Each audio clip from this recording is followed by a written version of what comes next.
ची अशी भूमिका होती की एकनाथ शिंदे हे मुख्यमंत्री पदाचे उमेदवार होते शिवसेनेचे. प्रश्न असा आहे की एकनाथ शिंदे विधिमंडळ पक्षाचे नेते झालेच होते ना, पण महाविकास आघाडी आज जे त्यांच्यावर बसलेले आहेत, अजित पवार व त्यांचे इतर सहकारी, ज्यांनी त्यांचा परवा सत्कार केला दिल्लीमध्ये महादजी शिंदे पुरस्कार देऊन, ते स्वतः ज्येष्ठ नेते शरद पवार, या सगळ्यांची भूमिका होती. एकनाथ शिंदे चालणारच नाहीत, आम्हाला फारच ज्युनियर आहे, त्यांच्या हाताखाली आमचे लोक वरिष्ठ काम करणार नाहीत. म्हणजे स्वतः शरद पवार यांनी उद्धव ठाकरेंना हे सांगितलं, तुम्हाला सांगितलं की आम्हाला एकनाथ शिंदे हे मुख्यमंत्री पद उमेदवार नको. होय, यात लपवायचं काय?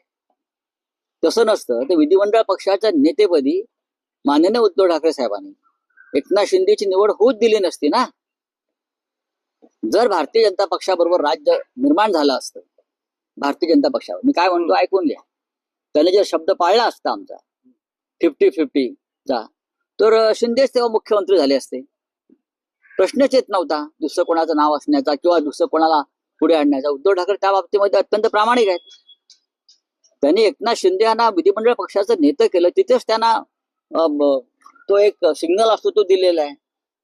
पण भारतीय जनता पक्षाने शब्द पाळला नाही म्हणून एकनाथ शिंदे मुख्यमंत्री झाला नाही.